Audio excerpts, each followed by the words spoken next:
Hay que hacer la denuncia y hay que hacer y la todo. Fiscalía seguramente va a disponer... Vamos a ir ahora a un punto que ha sido clave en esto. Lo visitamos nosotros a propósito de una de las direcciones que se dio la semana pasada, cuando recién fueron detenidos estos tres implicados en la muerte del teniente Manuel Sánchez, ahora mayor, que es la toma de Maipú. Porque se dio la dirección Santa Marta y un número X. 200. Ahí están realizando un operativo ahí. Y según las declaraciones, habrían pasado en algún minuto por ahí de forma previa. Y el prófugo se está buscando en el lugar. Cuéntanos, Cristian Acuña, ¿hay un operativo ahí, no? Claro, hay un operativo en este minuto acá en la toma de Maipú, un nuevo operativo porque recordemos que durante el fin de semana también se realizó un operativo acá por parte de Carabineros en búsqueda del prófugo que podría estar involucrado en la muerte del mayor Emanuel Sánchez. Este operativo que se está realizando el día de hoy es en conjunto con la Municipalidad de Maipú y también con personal de EFE.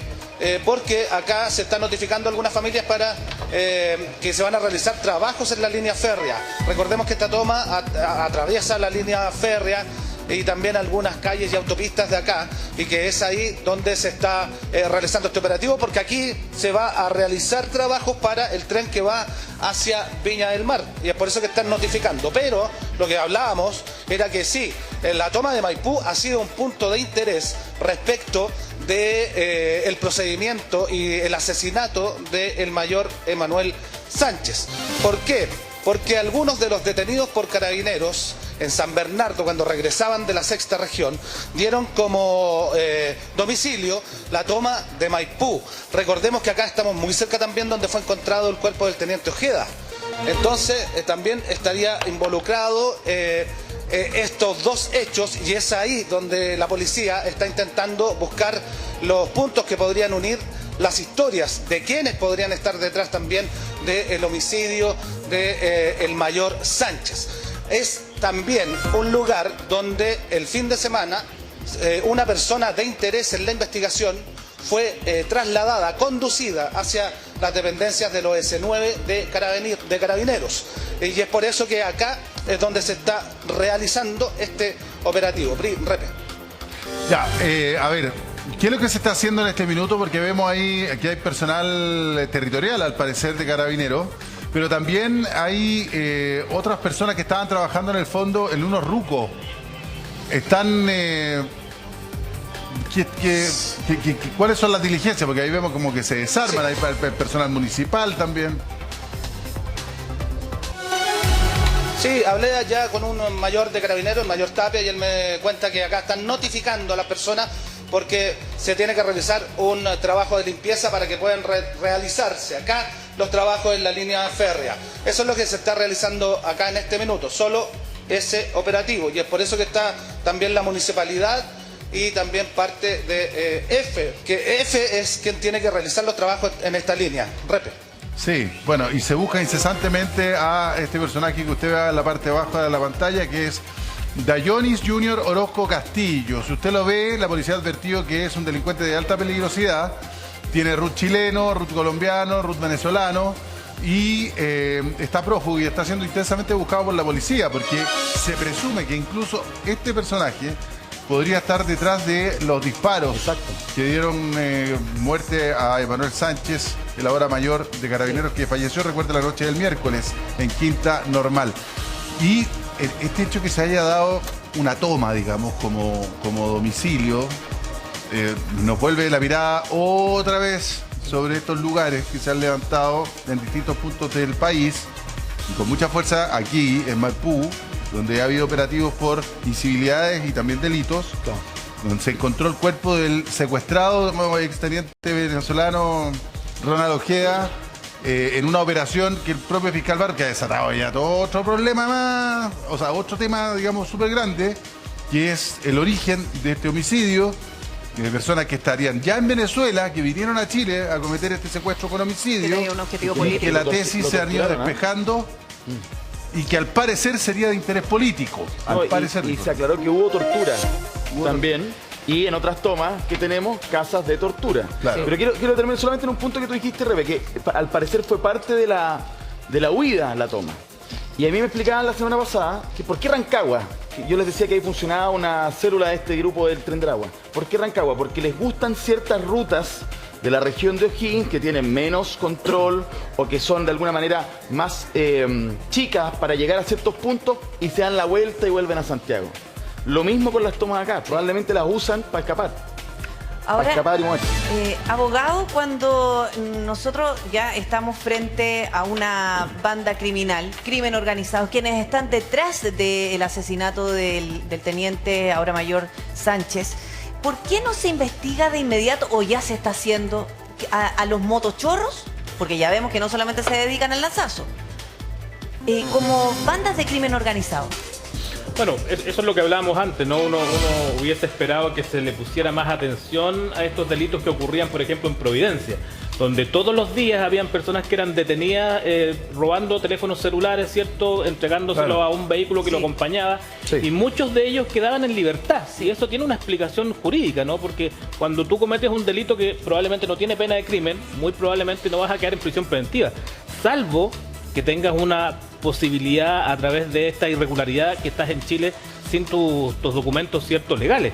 Y ahí podría haber quizás una posibilidad de prisión preventiva. Pero por mucho tiempo se investigó este grupo de sujetos, no como banda organizada, sino como delitos independientes. Incluso ni siquiera se hizo un análisis previo de cuántos delitos habían cometido, sino que pasaban a control de detención solamente en flagrancia. Y ahí creo yo que hay un error, porque finalmente no lo tomas como una banda organizada y terminamos hoy día con un crimen bastante grave donde eran sujetos que probablemente tenían algún tipo de vinculación con ellos también. ¿Pero eso ahora está cambiando? Debiera cambiar porque en el fondo ya se dio cuenta la policía y la fiscalía que probablemente no es solo que cometan delitos de robo por sorpresa o delitos menores, sino que están con porte de arma de fuego, están dispuestos a cometer delitos de homicidio y quizás cualquier otro tipo de delito del giro que le encarguen, si eso es lo que hay que tener hoy día presente. A tal punto de que esto se ha demostrado, o a las investigaciones que se han hecho, hablan de que esto es parte de una verdadera industria. Te parece de un crimen muy simple como un lanzazo, al final hay toda una infraestructura alrededor de esto y que es una industria, y quien ha investigado esto, y mucho, es el periodista José María del Pino, que está en Nueva York y que ha indagado bastante sobre todo, por ejemplo, bandas organizadas como el Tren de Aragua y otras. Vamos a saludar a José María del Pino para que nos dé más información al respecto. ¿Qué tal, José María? Buenos días. Hola José, Pri, ¿cómo están? Saludo también a quienes están ahí en el panel, creo que está el alcalde Codina, ¿no? Sí, hola. Así es. Sí. Ahora, mira, cuando nosotros hablamos de los motochorros, claro, pensamos estos son los que se organizan solamente para el lanzazo, como nosotros lo conocemos acá. Ellos le llaman, ¿cómo es que le llaman? Vamos a jalar el celular. Pero resulta que hay un negocio asociado a esto. Va más allá de lo que se puede hacer en terreno, así como en la calle, al momento de robar el celular. ¿Qué es lo que pasa después, José María? ¿Ya se ha identificado más o menos la forma de actuar? ¿Qué hay detrás, digamos? Claro. Sí. Partamos diciendo que estamos frente a un negocio millonario que aparentemente, esto es lo que la Fiscalía colombiana está investigando, tiene su sede en Colombia, particularmente en un barrio que se llama el barrio Kennedy. Ahí hay un contexto histórico. Esta es una operación tradicional, la de robar celulares como motochorros y en enjambres del crimen colombiano. Pero en Colombia, el alcalde anterior de Bogotá le empezó a dar un ataque muy fuerte a estos enjambres que robaban y junto a la fiscalía desbaratan a una de las organizaciones que tenían estos enjambres. Esa organización se llamaba Los Camilos. Y justo ocurre en el momento de la internacionalización del Tren de Aragua. Por tanto, el Tren de Aragua ingresa a Bogotá y se hace cargo de operaciones que los Camilos ya tenían instaladas en la ciudad, y por primera vez vemos al Tren de Aragua detrás de enjambres de robo de celulares, que es un delito que ellos no realizaban necesariamente ni en Aragua ni en operaciones que tenían en Caracas, en Venezuela. ¿Y cómo funciona esta industria? Esta industria funciona a través de contratación de bandas terceras, que son los que roban. Es decir, se paga por este servicio para que personas en distintos lugares salgan a robar estos celulares, y los celulares después, muchos de ellos son enviados a Colombia y salen del país por pasos fronterizos no establecidos, y ahí o se separan para vender sus piezas, y eso se distribuye en el fondo en todas estas tienditas que arreglan celulares, que los compran de segunda mano, los repuestos, o se venden los celulares completos incluso en otros mercados, José que algunos María, se atreven a decir incluso en Asia. José María, es que mira, escuchándote, si no escuchara la palabra celulares cuando nosotros hablábamos de robo de vehículos, porque imagínate lo lucrativo que es robar un celular. enviarlo a Colombia. O sea, nosotros hablábamos de robo de vehículos que se envía, por ejemplo, a Bolivia, porque sabemos que hay un negocio ahí bien lucrativo de vehículos robados en Chile, pero tú dices que los celulares que se roban en Chile podrían estar llegando a Colombia con dos objetivos: blanquear los celulares, volver a vender así completo el aparato, o para desarmarlo y venderlo por piezas. ¿Es ese el negocio? Ese es el negocio y estamos hablando de que esos celulares muchas veces se van a mercados tan lejanos como el sur de Asia. O sea, estamos hablando de una organización internacional. En Nueva York se descubrió hace un mes y medio un enjambre en Brooklyn de venezolanos. No existen antecedentes para decir que es el Tren de Aragua operando propiamente tal. Pero lo que yo he podido conversar con los detectives del caso es que la principal sospecha, dado que no se pudo recuperar los celulares robados, es que esos celulares ya habían partido rumbo a Colombia. Y esta es una sospecha que Nueva York ya la tenía desde el año pasado, razón por la que este año, por primera vez y de manera inédita, la policía de Nueva York va a abrir una oficina de enlace en Bogotá. No solo por la crisis migratoria que está afectando a la ciudad, sino porque se están importando tipos de delito que tendrían base en Colombia para su distribución internacional. Quiero dar un contexto muy importante a esto, Repo. No se nos olvide que los costos de traslados son marginales para estas organizaciones, porque son organizaciones que se extienden a través de las rutas de tráfico de inmigrantes. Y esas rutas están tan bien controladas y tan bien desarrolladas que transportar a través de la ruta utilizando los mismos migrantes como mulas, se le denomina, perdón la palabra, pero ese es el nombre delictual que se utiliza, que esos mismos migrantes trasladen celulares, trasladen drogas, trasladen otro tipo de artículos que hayan sido receptados por robo, no es complejo porque la ruta está totalmente controlada. Y mientras los países no se coordinen para cortar las rutas de tráfico de inmigrantes y de tránsito migratorio por pasos no establecidos, es imposible cortar el tráfico de artículos que hayan sido robados en los Oye, José María, países. es bien impresionante lo que tú nos estás contando, porque esto es como decía la PRI, el negocio de los autos. O sea, estos se pueden vender completo, digamos, en el extranjero o por parte. O sea, por ponerlo así como las desarmadorías, que de repente hay algunas que reciben partes de autos robados y después las meten al mercado vendiéndola por ahí. Sí. Es tremendo. Ya, a ver. Para entender, o sea, lo que estamos viendo en Chile, entonces no es inédito. También pasó en Brooklyn, Estados Unidos. Es decir, estos enjambres que estamos viendo operar en Providencia, en Santiago Centro y aquí en Quinta Normal, que le costó la vida al mayor Sánchez, son grupos que están organizados, mandatados, por lo que tú nos dices, desde Colombia, por una célula del Tren de Aragua en Colombia, para hacer esta pega y enviar estos celulares robados a Colombia y de ahí distribuirlo en una red que llega incluso hasta el Asia.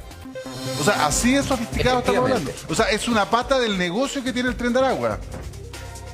Es una pata del negocio del Tren de Aragua y de otras organizaciones criminales. Por ejemplo, los orientales también se dedican al robo de celulares en otros mercados, no necesariamente el mercado chileno. Pero yo, por ejemplo, tengo la identidad de los 7 venezolanos que fueron detenidos en Brooklyn.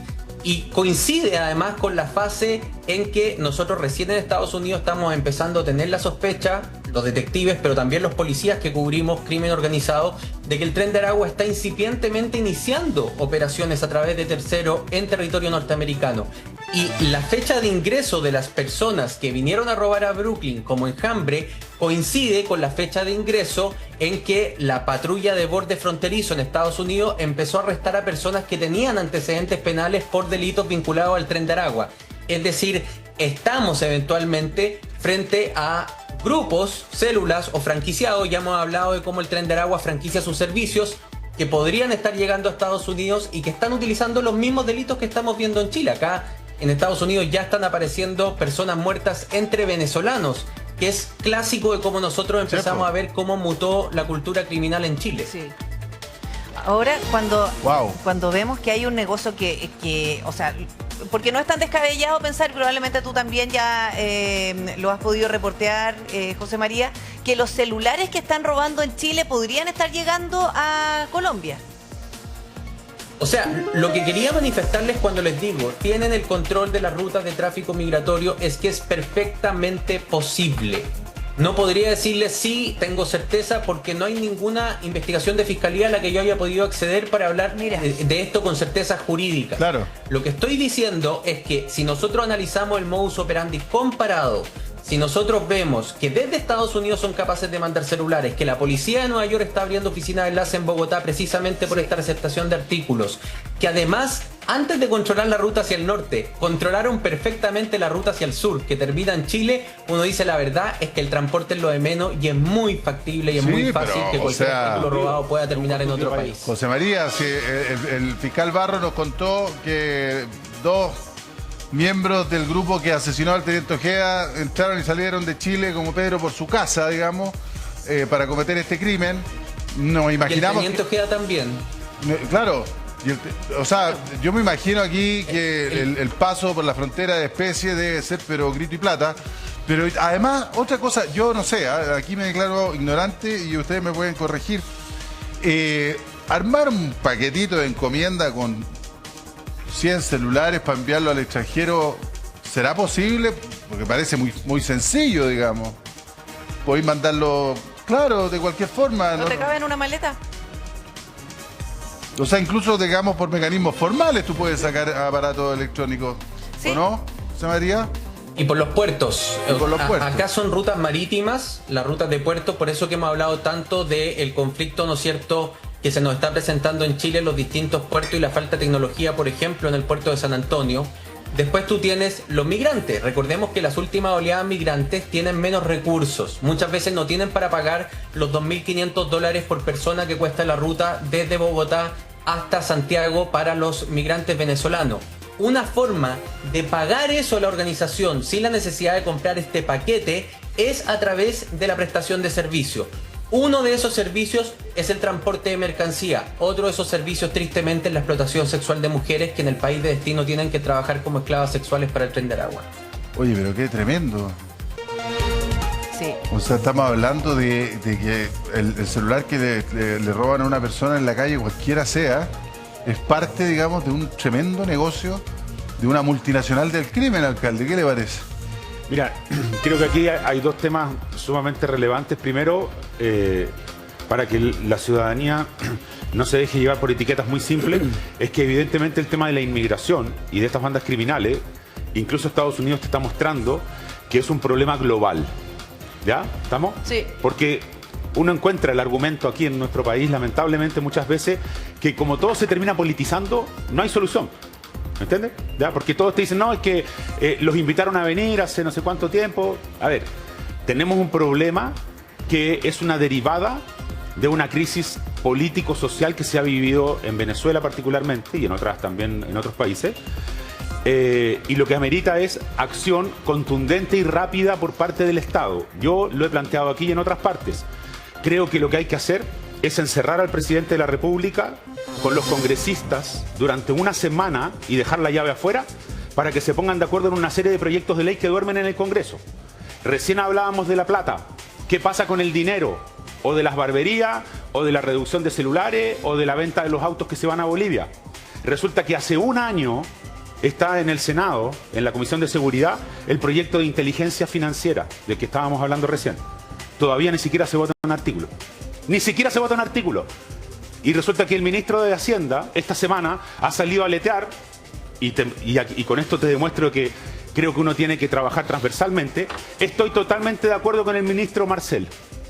¿Cómo es posible que si sabemos que estamos enfrentando una crisis tan profunda de seguridad, todavía, después de un año, no tengamos una ley que le entregue atribuciones a la unidad especial que crea, a la unidad de análisis financiero, a aduanas, para poder investigar cómo procesan el dinero estas personas, cómo están manejando toda esa plata que después la usan para comprar armamento de guerra, granadas y someter a las policías, asesinar carabineros y someter a la gente inocente a estar escondida en la casa, encerrada? Sí, pero señores, por favor, de verdad, oye, claro, que se encierren una semana y saquen pero, todas las leyes sí, que tienen que sacar. Lo que pasa es que hoy día aquí ya estamos preocupados, lo traen todos los titulares, discusión durante el fin de semana. El Congreso está preocupado de elegir la mesa de la Cámara. Esas son las preocupaciones que tienen hoy día. Sí. ¿Quién se queda con la torta más grande en el pastel del poder? Es una pena. Para que pongamos en perspectiva la preocupación de nuestros congresistas. Es la guinda de la torta del desprestigio de las instituciones, sí, de la falla de la confianza. Me gustaría que usted, abogado, me diera su visión, porque resulta que acá hay un tema que parece que Perú le está poniendo el cascabel al gato. Sí, subieron las penas. 30 años para el que robe celulares. 30 años para el que robe celulares. Usted dirá, pero está loco este gallo como 30 años. Bueno, si tú tienes que generar desincentivos. ¿Qué le parece a usted a eso? Cuando ya nos estamos dando cuenta de lo que nos pasa en el día a día, tiene que ver con una multinacional del crimen lucrativa. A ver, primero lo que se dice en el fondo es que lo que hablamos recientemente, ¿no?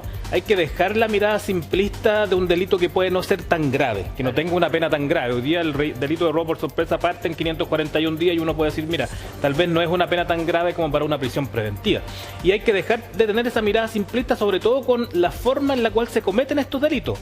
Es distinto a cuando lo comete, por ejemplo, una persona individualmente, ¿no? Que comete un delito de robo por sorpresa, sustrae un celular y posteriormente lo reduce finalmente en algún mercado, por ejemplo, obtiene un precio muy bajo.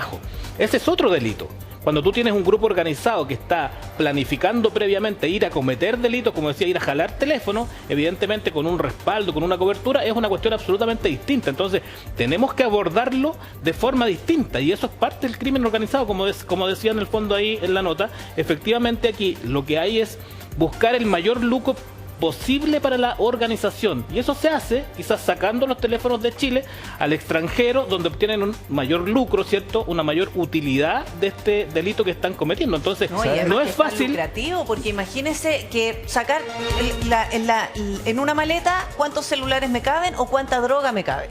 Pero resulta que si me pillan con la maleta con droga me van a caer las penas del infierno. Pero si me pillan con una maleta con celulares en donde llevo 100 celulares son 100 millones de pesos. Receptación. Son distintas modalidades que finalmente te reportan mayor utilidad en términos de menos pena, ¿cierto? Si te descubren, menos riesgo, pero mayor utilidad económica, que es también lo que buscan.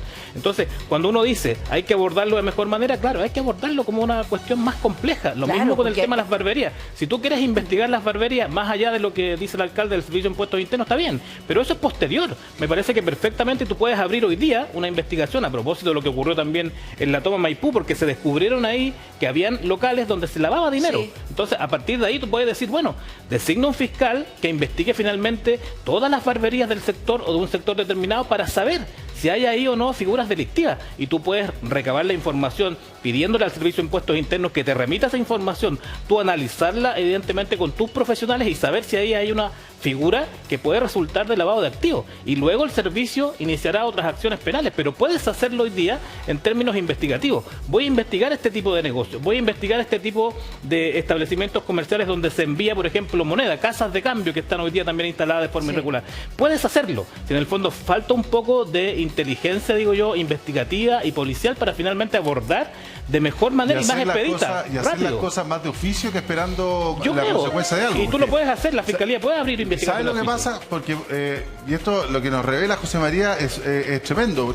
¿Y por qué le digo que cuando Perú pareciera ser que se dieron cuenta antes de esta cosa de los enjambres y esto que va el motochorro, incluso lo que habíamos, el scooter chorro, ¿no es cierto? Apoyado por un auto atrás, apoyado con armas de fuego y que incluso son capaces de asesinar a un carabinero.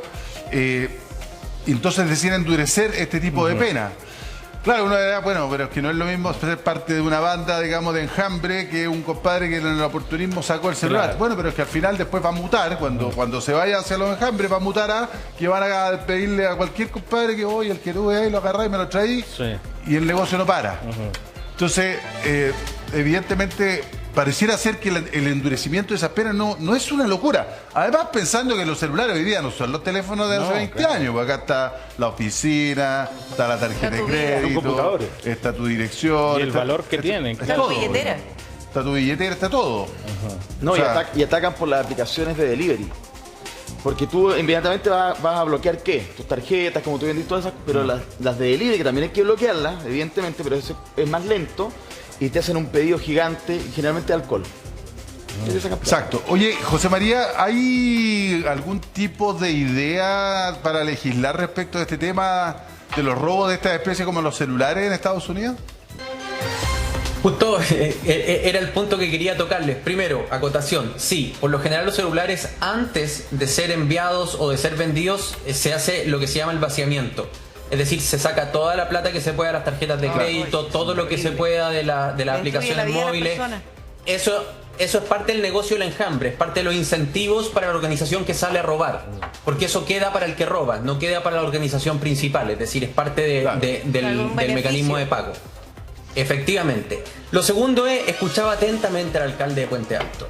Y uno dice, bueno, el presidente que se encierra en el Congreso. La semana pasada en Estados Unidos el Congreso tuvo una audiencia de horas sobre el Tren de Aragua. De horas. Es verdad que está asociada a una narrativa que se está intentando instalar por parte del Partido Republicano, de que se sabe muy poco del Tren de Aragua. Uno lo escucha hablar y cree que las autoridades creen que estos son como las maras, son como los pandilleros de los años 90, creen que tienen una cultura de tatuaje. La verdad es que uno escucha cosas con bastante poco conocimiento.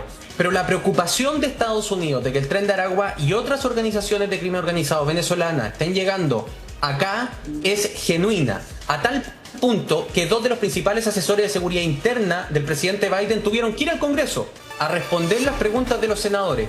Y una pregunta tiene mucho que ver con Chile, porque en una pregunta el senador Marco Rubio le dice a estos asesores: ¿van a declarar ustedes al Tren de Aragua como una organización de crimen transnacional? Una TOC en inglés. Y le dice que lo están estudiando y que han recibido información y están trabajando activamente con la Policía de Investigaciones de Chile para entender mejor el fenómeno del Tren de Aragua.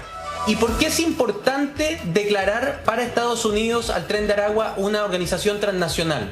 Porque eso no solo le permite combatirlo con otras leyes a nivel interno, sino que además le permite al gobierno mandar recursos y transferir tecnología a otros países que estén enfrentando la misma organización. Es decir, si Estados Unidos declarara el Tren de Aragua una TOC, Estados Unidos podría tener presupuesto para transferirle tecnología y recursos a Chile, que está combatiendo la misma organización. Por eso me parecía importante traerlo aquí a la mesa. Es súper importante lo que tú estás diciendo, porque en ese sentido, por ejemplo, Estados Unidos ha colaborado con Colombia muchísimo en tecnología y en equipamiento para poder combatir los carteles de la droga. Claro. Digamos, sería tratado básicamente a esa misma altura, digamos, una organización criminal que Estados Unidos la combate desde los orígenes, desde afuera. Con agente en terreno. Y lo combate desde afuera, desde los orígenes, precisamente porque es un delito que también ya está siendo afectado, por ejemplo, en Nueva York, porque entiendo que en Nueva York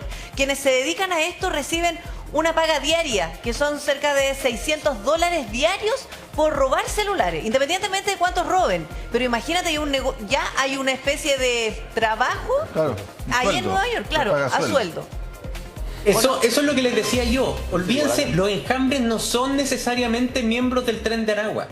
El Tren de Aragua o la organización en particular que esté robando en un determinado territorio, ya les dije, podría ser los orientales, podrían ser otros trenes de Venezuela, le paga a personas que están en una situación de vulnerabilidad, que están sin documentos, que no tienen trabajo, por lo general son jóvenes, un fenómeno del que hemos hablado que se llaman cachorros, son jóvenes entre 15 y 18 años que no se insertaron al sistema educacional, que no tienen documentos para trabajar laboralmente y que polulan por los países a los que llegaron como destino. Y estas personas reciben un pago y así el Tren de Aragua va fidelizando a quienes les van prestando este servicio. Eso también ocurre con otro tipo de crímenes.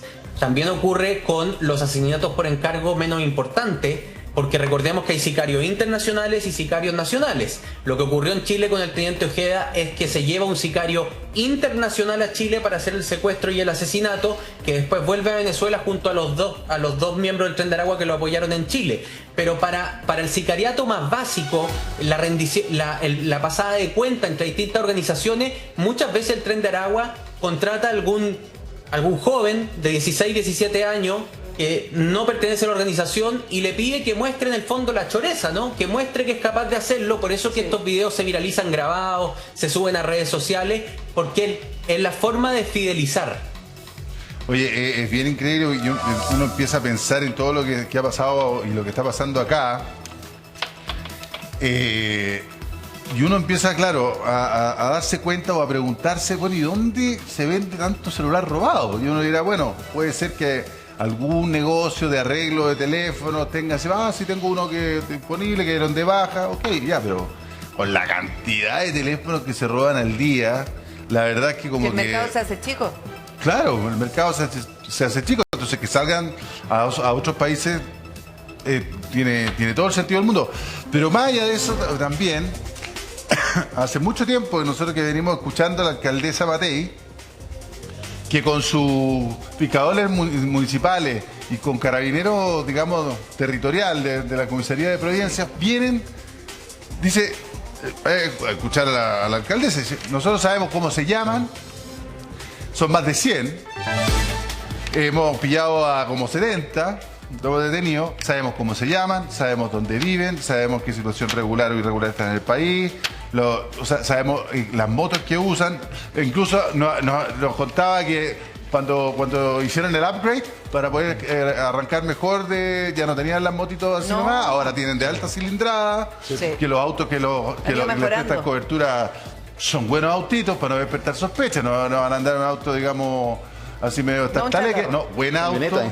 O sea, en Providencia, que también esto ha afectado a la comuna de Santiago, donde también ha habido colaboración, por supuesto, ha habido, digamos, ya una radiografía completa a estos gallos. Se les sabe todo. Entonces uno dice, bueno, ¿y por qué no está desarticulada esta cuestión? Bueno, es un súper buen trabajo que se hizo ahí en Providencia, de lo que uno pudo ver en el fondo. Pero por parte del municipio. Del municipio, hay un trabajo investigativo incluso, donde ellos a través de sus cámaras de seguridad lograron identificar cómo operaba finalmente esta organización. Pero las fiscalías ni lo inflaron. Yo creo que traspasaron la información, pero ¿Sí? por eso te digo, yo creo que ahí hubo un error de mirada, una mirada un poco más simplista y no abordarlo como un tema de organización. Y por eso no hubo resultados investigativos importantes, porque finalmente algunos de ellos lograron incluso salir de Chile y estar en Estados Unidos. Entonces, cuando tú tienes la colaboración del municipio, que está muy bien, tú puedes con recursos hacer un trabajo importante, identificar a las personas, practicar detenciones incluso, entregándoselas a carabineros, pasar a control de detención, formalizaciones, etcétera. Pero si no tienes una investigación profunda, evidentemente esto va a quedar muy superficialmente, como ocurrió ahora, donde no hay probablemente ninguna banda Lo único organizada. que pueden hacer investigación profunda son las policías por mandato de la fiscalía. Exactamente, uno tendría que preguntarse qué pasó ahí. ¿Se abordó de una forma compleja este caso? No. Quizás se vio de forma simple, de forma individual. Pero si al menos 2 de ellos ya estaban viviéndose, dándose la gran vía en Estados Unidos. Entonces eso en el fondo perjudica finalmente el trabajo del municipio, que tiene expectativas en que si tú haces un trabajo importante, minucioso, ¿cierto?, con todos los elementos probatorios, que los entregas a la fiscalía, que debe canalizar y profundizar esa investigación, y no resulta, evidentemente creo yo que hay una desazón, ¿cierto?, una decepción de los funcionarios que participan en eso. Es frustrante para las mismas personas que son víctimas de estos delitos, porque resulta que un celular ya no es cualquier cosa, no es que me roben unos anteojos. Mira, hasta la cartera quizás duele menos, porque aquí tenemos nuestras fotos, nuestra intimidad, tenemos nuestro trabajo, las claves, las aplicaciones, la billetera, con qué pago, o sea, es todo lo que hay en el celular. Y resulta que si veíamos, no sé, por ejemplo, el robo de los vehículos, de un auto, que vale en torno, no sé, invento, 20 millones de pesos. Me robo 25 celulares, me ocupa menos espacio, las penas son más bajas y resulta que sigo jodiéndole la vida a las personas transeúntes que sacan el celular y pasa alguien y se te lo revienta roba. la tarjeta de crédito si lo pillo desbloqueado. Pero importante también es detenerse en lo que dijo el alcalde, que yo lo encuentro que es uno de los puntos, servicio, impuestos internos. O sea, claramente alguien los blanquea, estos teléfonos. O sea, aquí cuando lo más frustrante para una persona es que más encima tiene la ubicación del teléfono y lo sigue en el computador y no se puede hacer nada. Y lo encuentra que está o en Independencia o está en el Biobío. En esos dos lugares siempre lo va a encontrar, ahí o en el Biobío. Son los dos lugares donde va a estar. Y no se puede hacer mayormente, pero sí impuestos internos. Tiene que ir más seguido al Biobío y a todos estos lugares. Si esto alguien los blanquea. Yo me recuerdo en los años 2007 por ahí, quien me enseñó esta situación del servicio de impuestos internos, una señora Sandra Bravo, que era de impuestos internos y que allá logró desbaratar a los piratas que habían, a grupos de gatos que robaban de todo este tipo, a los que robaban cobre, porque se iba ella a meter a estos lugares a pedir permanentemente la factura y tenían que responder con respecto a eso. Y si no había, se hacía la denuncia y la fiscalía ordenaba todo el... Entonces, ¿quién más puede hacerlo en realidad en esto, que no se involucra mucho? Es servicio de impuestos. Por eso me tengo en eso. Pero en Perú, ya que tú mencionabas el caso de que hicieron una ley y 30 años de cárcel, uno de los argumentos que dieron para que esto se aprobara sí o sí, y lo estuve leyendo, es que decían estos delitos pueden provocar consecuencias graves en las personas, son muy violentos. Y hay gente que ha muerto, y acá en Chile ahora pasó con un carabinero. Sí. Entonces nosotros tenemos un diputado, Sebastián Videla, independiente del Partido Liberal, que presentó un proyecto con la misma premisa, de que esto puede terminar en algo violento, grave para las personas, que puede causar mucho daño. Se Ahí está el expone proyecto. eso. El gobierno lo escuchó, le dijo, entiendo porque me acaban de confirmar, que lo van a incluir dentro de otra batería de proyectos, pero no hay ningún proyecto con el tema celular presentado. Y es lo mismo, 20 años de cárcel, porque es lo mismo. Y no... Oye, igual de lo que ustedes dicen, yo rescato que hay municipios, ¿no es cierto?, en los que estamos tratando de hacer muchas cosas. Ustedes saben, por ejemplo, en Puente Alto, como nunca hemos invertido en darle radiopatrullas, motos, drones de última generación a carabineros, retenes móviles. Le da una inversión muy importante desde el municipio.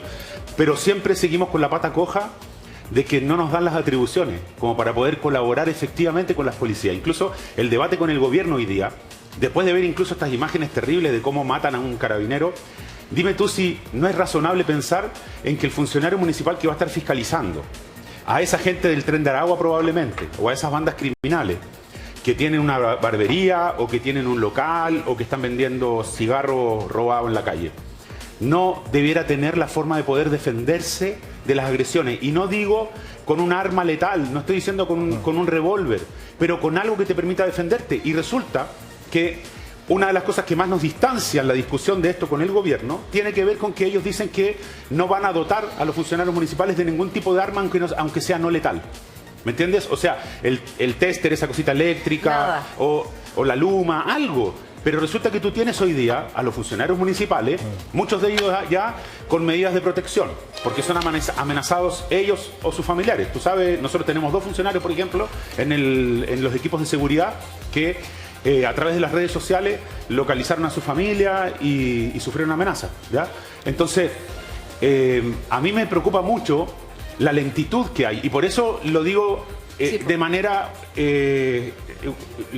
cuando yo digo que ojalá se encerraran en el Congreso diputados, senadores, presidentes y los equipos de seguridad, y en una semana saquen todos estos proyectos de ley que siguen esperando, porque cuando tú empiezas a ver que falta la inteligencia financiera, que faltan las atribuciones para los municipios, que no salen los proyectos de ley que son fundamentales para enfrentar a la delincuencia, esta delincuencia que ya subió varios peldaños, no es la misma delincuencia de hace 30 años. Entonces tenemos que ponerle a esto acelerador. De hace 5. Alcalde, ¿será que les falta un baño de realidad antes de encerrarse con llave en el Congreso?